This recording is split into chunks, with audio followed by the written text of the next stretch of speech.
Okay, everybody, let's welcome Bubba Watson, the captain of Range Goats GC. We have Brooks Koepka, the captain of Smash GC, and Patrick Reed on 4 Aces GC. Welcome, guys. Thanks. Thank you. So obviously we have you guys all here because you guys are going to the Masters next week. Very exciting. I just want to ask you guys, what's your preparation like going into the Masters this week while you're playing in Orlando? Ooh. You know, I feel like it's kind of the same as it is while I'm leading in every year, is to kind of just work on different kind of golf shots before this week, and then, you know, try to have that same kind of prep while I'm playing on the golf course here. Is, you know, just really focusing on course management, because at Augusta, that's key. I mean, you have to know where to leave yourself and things like that, and so I kind of prep same way I do here as I would any other event going in. Brooks? Yeah, it's really no different. Just keep doing the same thing I've been doing. I think P. Reed kind of touched on it, course management, discipline a little bit, trying to be a little bit more disciplined, and on where you miss it, make sure you miss it on the correct sides, and just make sure, I mean, to be honest with you, most of the prep we've already done for the last, I don't know, I'd say month and a half. I know these guys have, I have as well, so just about going out and play. Bubba? Yeah, same thing. I normally don't play the week before, so this is new to me, but it's good. Get some reps under my belt. You know, taking so much time off last year with the knee surgery. Just get some more reps, get grinding, get going. And obviously this course is going to be way different than Augusta, but, you know, try to get some good thoughts in your head going into next week. That's great. And just shifting a question about LIV. So it doesn't seem, we're 3 events in now, it doesn't seem like there's any clear player or team that's dominating, like not like last year. Charles Howell's doing pretty good. He is doing pretty good. Do you guys feel when you're going out there week in, week out, like it's really anybody's tournament to win and any team really has the potential to win this week? And yeah, I mean, I think so. I mean, our team and myself have not really played very well. So, but, you know, the beauty of it is we're only 2 events in. So, you know, just started the season, so we can turn that around pretty quickly. Feel like I've been trending in the right direction. Just the course management been a bit of an issue, but yeah, I'm happy with it, and we just got to go out and play, go have fun. Bubba? Yeah, same with us. Last tournament was in Tucson. Yeah. I played number 3, 5 over. That's a double bogey, and a double bogey. It's a par 3. Yeah, it's pretty good. And I lost the tournament by 6 shots. So, or lost the getting into the playoff by 6 shots. So there's 5 right there. The winner played at 1 under, so he beat me by 6 on the 1 hole. So it's just little things like that. And again, that's course management, but getting back into the flow of the game again after, you know, so many 9 months, 8 months off. So again, that's where I'm at. I'm just trying to keep getting some practice, keep getting the skills going, and getting the thoughts going in the right place. But yeah, I think our team's in the right spot. Just like you said, it's the second tournament. This is the 3rd tournament. We just got to get some breaks going our way, just like the other teams have, and then it's a battle. And Patrick, as the defending champ of the 4 Aces. Yeah, you know, even though our team's finished second past 2 years, it's awesome to kind of see Pat and Pete playing the way they've been playing, because Cap and I haven't really been doing our job. You know, we've been finishing 3rd and 4th on the team the first 2 weeks, and you know, I feel like for me it's a little bit more of an adjustment, considering I've always played 31 to 35 events every year, and so playing less, just trying to find that balance of being course ready and tournament ready.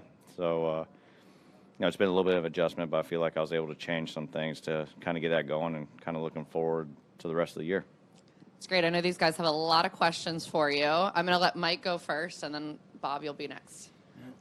This is for Bubba and Brooks. Since you guys are captains, I'm just wondering how much you're leaning into the business side of things. Are you enjoying that aspect of it in addition to playing golf, Brooks? Yeah, I mean, I've enjoyed it. It's definitely been fun. I'd say probably over the last 7-8 months, that's kind of what a lot of time has been devoted to that, especially with the off season, right? You're not playing, so you could devote more time to that. It's a lot different than what we're used to, right? Yeah, we are involved in some business stuff outside of just golf, but I've enjoyed it. Just it's nice to put on a different hat every once in a while. You know what I mean? And I've really enjoyed it, getting to meet a lot of great people, so it's been fun. Were you instrumental in the Smash logo change? Yeah, kind of. It wasn't very good, to put it that way, last year, to put that nicely. But, yeah, I would say I think my mom was actually the one. We were sitting around the table, and then it kind of evolved from that to Taylor Stern to, yeah. I mean, it worked out. It's a lot better, we'll put it that way. Bubba, just in terms of the business side? Yeah, I love it. I've always said if you define me as a golfer, you're limiting who I am as a person. There's other things that I want to do, other things I want to accomplish, not only from business side, but from charity side, from growing, helping a city grow, helping a city get better. This is one of the things on my belt that I've always wanted to do, be part of a franchise.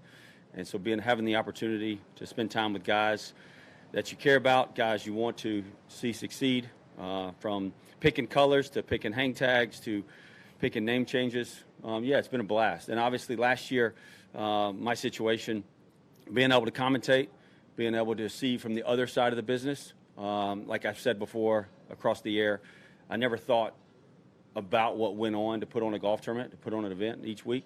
So seeing it from that side, all the people behind the scenes, the 1,000 people that are putting up the microphones and making sure the visuals are working, I've got to see it all. And I've got to be in while they were playing last year, I got to be in the meetings, to be right there with the managers and the GMs to see how the league's going to work and how we're going to make it go forward.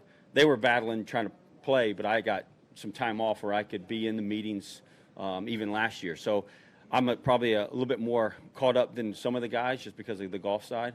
But it's been a blast. It's been fun. This is something we've all wanted to do, and to say you're part of a franchise is a dream come true. And Patrick, a question for you. You mentioned that you guys have a couple of second-place finishes, but you're in first place in points. Just wondering what the kind of the mindset is right now, and especially adding, Peter to the lineup. Yeah, I think the mindset is go out and, because of how well we played last year as a team, is to go out and try to get back on that podium on winning golf tournaments. And, it starts with all four of us playing well. I feel like that's what happened last year. Even without Petey. Petey played great last year, finished second, tied for second, so finished third in the standings on individual points list. So there's no reason why, if we go out and play how we're supposed to, that we're not only competing but being able to get back to winning golf tournaments. The problem is all these teams are great. Every team's getting stronger, and you have to run down guys like these guys next to me. So you just have to go out and not only play hard for yourself and individually, but you got to go out and play hard for your team. And I feel like with this team aspect, if you're not playing that great, you always have to know that, hey, a couple birdies here go a long way for the team. And I think that's the biggest thing here is you're playing for something more. And me, I've always loved team aspect, so I need to kind of get my head out of my you-know-what and start playing some good golf. All right, Bob. First one is for Brooks. Is it fair to say this is the first time you're going to Augusta healthy since the year Tiger won, when you were right in the mix that week? I mean, the last three maybe not feeling so good. And just if that's true, how is it different this time for you? How's your mindset different? Yeah, I would say that was probably the last time I was healthy. I mean, everything's different, right? Like, if I can move, I'm able to move how I want to move, get the swing in positions that I want to get it in. Everything becomes a lot easier, and the game becomes a lot easier than it's been over the past, 3 years. So, I'm looking forward to it. It'll be nice just to get up there. I mean, I've heard about the changes. I haven't seen it. I haven't gone up at all. So we'll see it on Monday. Bubba, I think I heard you were there. You've been to Augusta. Could you talk about what it was like, especially 13, and even just being back? Well, first of all, it was amazing. I didn't know that they changed the par 3 course. So when I drove in to go to the cabin, I was over there by the par 3 course. And so to see the first 6 holes change was crazy, and what they did in that amount of, I think 150 days to change that was crazy. 13, I thought was it was good. Looks beautiful, but I think the score is going to be the same. The average score, but I think there's going to be a lot more laying up, just because the water's now into play. The little creek there is into play. You think about it more. I hit 2 good drives, and I had 230. Had 231 the first day, and then I had like 227 the second day, and I hit 2 good drives. So I had a 3-iron one day and a 4-iron. I think the day I had the 3-iron, the pin was up front, 14 on from the left, close to the left over there, and I hit 3-iron. But the tournament, I probably would have laid up.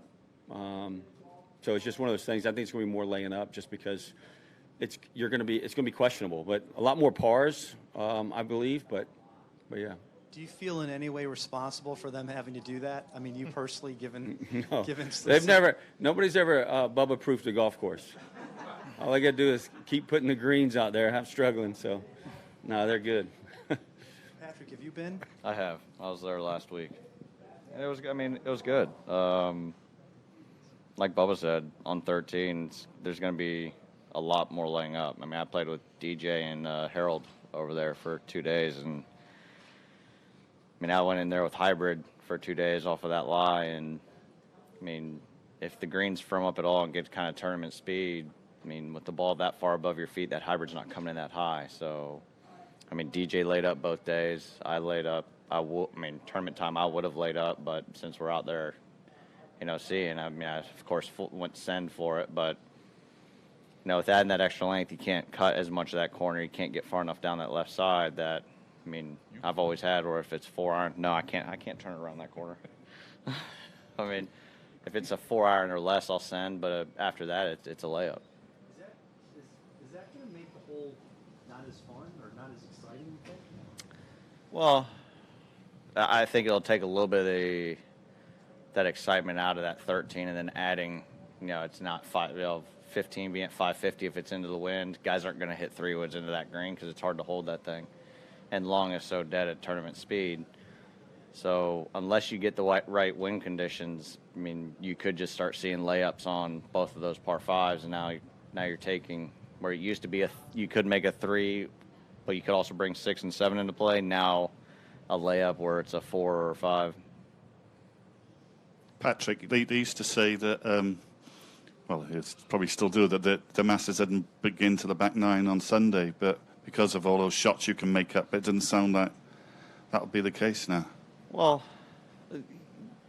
the reason why you can make up shots is obviously because of, if you can get hot on 13 and 15, but now with the length on 11 and lowering that right side on 11 that they did last year, 12, you don't have to do anything to that. That can be a bear just because of all the different wind directions, and you still have a ton of danger on that back 9, and it being the back 9 at Augusta, especially on a Sunday, I mean, now you add nerves into it. Greens got more crusty, gets faster, firmer on that late Sunday. A lot can happen, but I think what it's done is just putting more premium on course management, shot making, and wedge play. I mean, when I was out there last time, I realized that every wedge shot you have in that golf course, if you go and give yourself 60, 70, 80-yard wedge shots anywhere else, they're easy because it's all flat lies. Every one of them is either ball above feet, below feet, uphill lie, downhill lie to a green that's elevated and running away half the time.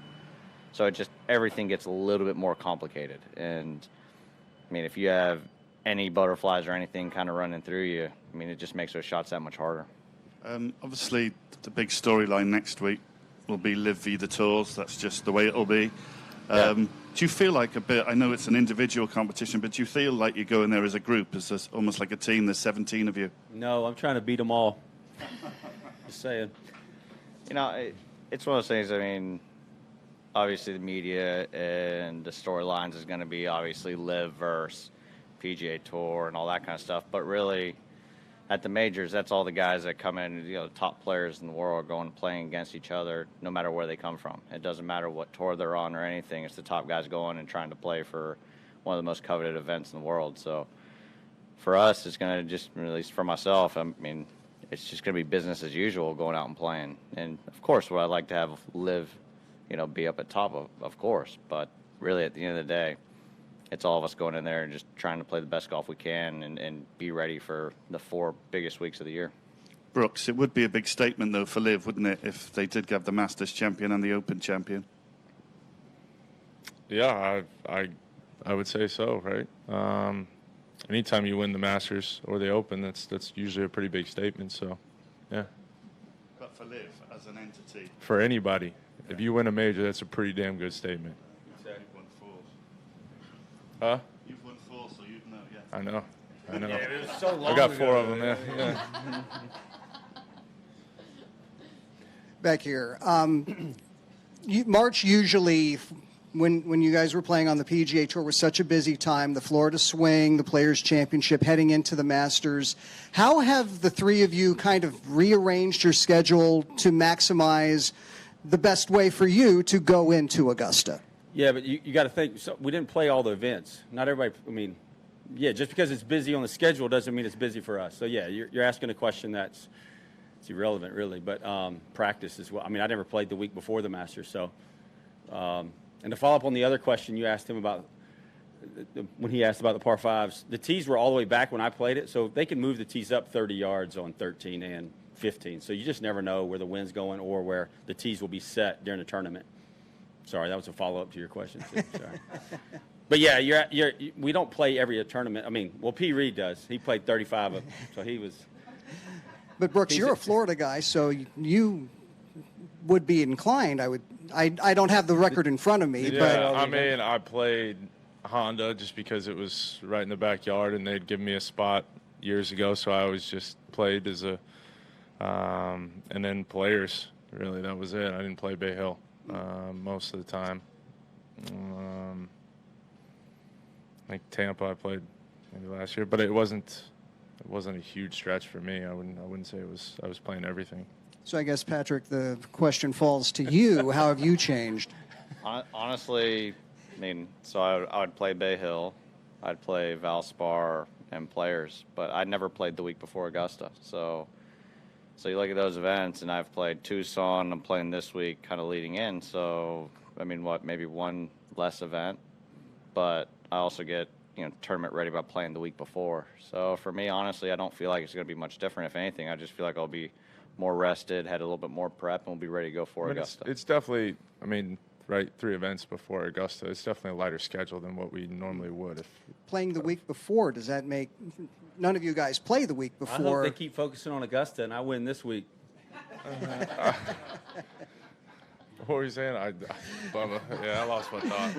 None of you typically play the week before the Masters. Now you are. Mm-hmm. So how does that change what you're doing?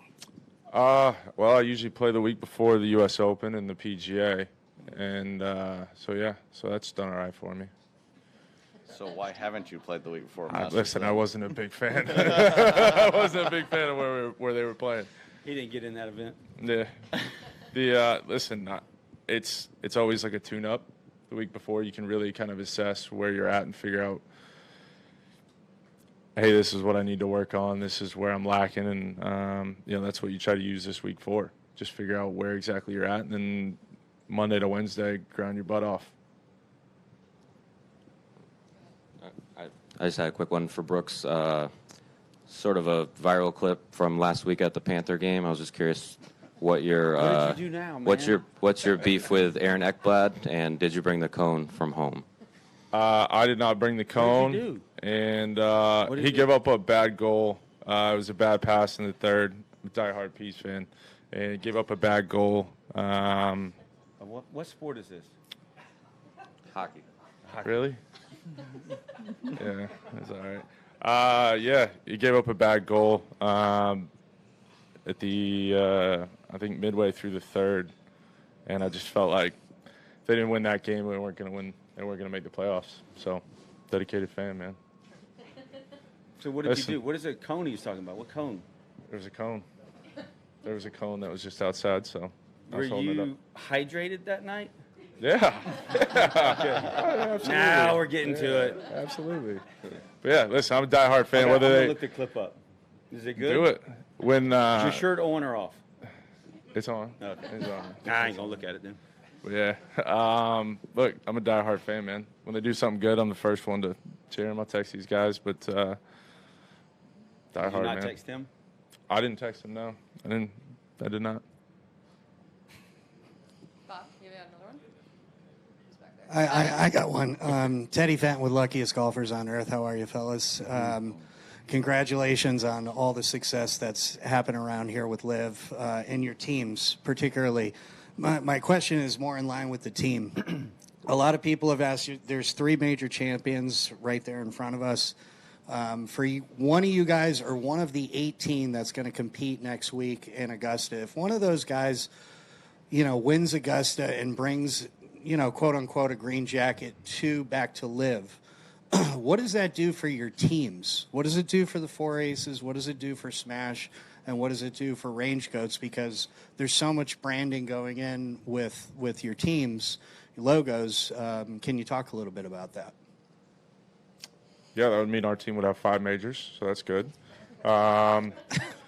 Look, anytime you win the Masters, it's going to be a big boost off the golf course for you. I don't care who you are. Look at anybody that's won it. I guarantee they would say the same thing. So, I can't speak for what would happen because I don't know the future, but I'm assuming that would be a massive, massive boost for any team, player, individual. It doesn't matter what it is. It's going to be a big boost. Yeah, feeding off of that, I don't care where you live in the world. If me and your friends, I'm going to celebrate for you, maybe with you. I don't get as hydrated as some people, though, so I won't party that late. But I would definitely support them, whoever it is. It doesn't matter what league, what tour, what part of the world you're from. It's a friend, then you support them. So that, obviously, that goes a long way to confidence for me if I win. It'll give me confidence whatever tournament I'm in. If it's somebody on my team, hopefully it gives them confidence and we can, get on the podium one time at LIV. Yep. What about you, Pat? I basically second what both these guys say. At the end of the day, it's one of the those 4 events are the hardest ones to win. If you're able to go out and win, it brings a boost not only to the league, to the team, but also to yourself kind of going forward, as well as, just shows and validates all the hard work that you've put into it to get to that point. And, now it's just not sharing it with yourself and your inner circle team. You get to share it with these guys out here. You can share it with your team. And, I just think it's huge for the, the morale around your team, especially if your team's playing well at that point. Just gives them a little bit even more boost going forward and hopefully, trickles down into the rest of the season. Evan or Rex, do you guys have anything? No? Bob? Okay. Let him go first. Okay. Just here, guys, over here. Just a question for all 3 of you. Orange County National is not the most difficult golf course. I just want your thoughts on playing. You're pretty good around here then? Sorry? You're pretty good around here? So it's difficult for you. Okay. Just your thoughts on the golf course and then using a course like this to prepare for next week also. I haven't played this place in maybe 15, 20 years. So junior golf was the last time I played it. So I don't. We'll find out today and tomorrow. We go play it. I've got nothing. I played Q school here. I think it was second stage, either in 03 or 04. So it's been a while since I've been around here. I got here on Sunday night, so I played last couple of days around here. Greens are in perfect shape. You couldn't ask for better greens. Wind is what the defense is around here, or fast greens, because there's some undulation on them. Fairways were good. Rough is short. So there's the ability to play good golf around here, but it all depends on pin selections, wind, and how fast the greens are. But it's a great course. It's a fun course. There's a couple holes in the back 9, the par 3s, and number 12 tee shot got me a little nervous. Number 2 is a long hole. So there's some tough holes. Nervous in a practice round? Dude, I get nervous every time. I'm standing next to Brooks Koepka, man. Now I know you're a hockey fan. Facts. And you're angry at a hockey game, I know. Almost cost us the playoffs. I like how you said now. us. I like how you said us. Like you helped the team. I did. Did you get water for him? Wipe the sweat off there. The official water boy of what team is it again? Come on, man. I don't know hockey, man. You don't know. No, I don't know hockey. Anyway, the course is going to be great. Bob, go ahead. I just want to ask all 3. Obviously, there's been this narrative that next week might be awkward. Are we past that yet, or? I'm going to be honest, man. It's only awkward in the media. Yeah. I've talked to people that are going to be there. I'm going to sign up with Jason Day and Cam Young in the par 3. Some guys have already asked me to play the practice rounds. Media is the only one that is pushing it. I'm not. I have nothing against anybody. If you change jobs, I'm not mad at you. If you start reporting for somebody else, hey, man, it's a better decision for you and your family. Have at it. I think that's one of the big things. I mean, down at Jupiter, we see each other. I was just with Rory and JT yesterday. So, and Keegan was there. I mean, we see each other quite a bit. So, I mean, there's a lot of conversations. I was talking with Rory for probably about 30 minutes. It's about the ball, all the other stuff that's going on. Just life. It's not where no one's angry at anybody from what I've seen. You know, Rory himself has been pretty outspoken. Protecting his entity, man. He's protecting his business, which is fine. But we that all doesn't do it. Yeah, but I also don't think that means anything personal with any of us. I mean, I've had relationships with them for, I don't know, I've known JT since we've maybe, I don't know, 13, 14 years old maybe. Rory for, I don't know, last, 10 years? So it's not anything. We don't see each other normally on a normal basis. Bubba, this one is for you. You talked a little bit about how you kind of were able to be behind the scenes, be in those meetings to kind of see like the future, how to grow this. Can you talk a little bit about what those meetings were like and just how do you continue to grow LIV and just expand to make it, not have the awkward conversations of what it goes along with the PGA and just growing from there? Yeah, I mean, I was in the production meetings, how they're going to film, what they're going to talk about on air, how we're going to get that message across, how we're going to get the teams going. This league is about teams. It's not about individuals. High school golf, college golf is all about team golf, and individuals take care of itself, but we want to be there for the team. We want to be up on that podium. And so when I wasn't playing, I got to see the production side of it. I got to be in the meetings with all the people with LIV and talk about colors, where we're going, talk about charity, talk about golf course venues. So I got to see all the stuff that we normally don't see, right? We're out there grinding, playing golf. And so I got to see it before these guys did. Got to hear about it. Got to talk about name changes, got to talk about where we want to go in the future, the 10-year plan. Now these guys are caught up. Every team's caught up. Every team is now, during that offseason, we finally had an offseason in golf, so we all got to go to meetings, and like winter meetings in baseball, we got to go and talk and do photo shoots and talk about what's best for the league, not best for one guy, but best for everybody, 48 guys. So I was just ahead of the curve just because I was injured. I got to see it all before, but everybody's caught up now. But yeah, it's interesting and fun. It's like Brooks said, it's just fun to do. This is put on a different hat and grind it in a different way and set it on the golf course. I don't know if you go into detail, but kind of what were those meetings like to continue to move forward, and where do you guys see LIV going? Well, it's team. It's going to the team. Like we want, at some point, the dream would be to put all the money that we're playing for to be all team money, and then have a venue that we call home. The Range Goats. Yeah, perfect. That's what I figured too. But that's what we want to home ourselves. We want to have our own venue. Maybe host an event there, just like any sports team has a stadium. That's kind of what we would call it. Have an academy out of there. Start some junior golf out of there. We all have foundations, but now our team gets behind those foundations and what we're trying to grow for charity side. So yeah, there's a lot of things that we're looking at. Our team kits to get our outfits to look right when all these contracts kind of run out.